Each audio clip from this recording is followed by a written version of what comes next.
প্রায় এক দশক পর আবার একসাথে এক ছবিতে আমাদের সকলের ছোটবেলার প্রিয় জুটি দেব শুভশ্রী।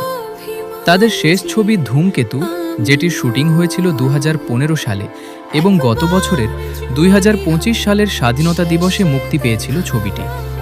এই বছর অর্থাৎ 2026 সালের দুর্গাপূজায় মুক্তি পাবে দেব শুভশ্রী জুটির 7 নম্বর ছবি। যদিও ছবিটির নাম কি বা পরিচালক কে সেই সব বিষয়ে এখনও কিছু অফিসিয়ালি জানানো হয়নি দেবের তরফে, তবে ছবিটি যে রোমান্টিক ঘরানার ছবি হতে চলেছে সেটা জানা গিয়েছে। নিঃসন্দেহে ছবিটি যে একটি বড় ছবি হতে চলেছে সেটা বলাই যায়। তোমরা কতটা এক্সাইটেড দেব শুভশ্রীর 10 বছর পর কামব্যাক ছবিটা নিয়ে কমেন্টে জানাও আমাদের।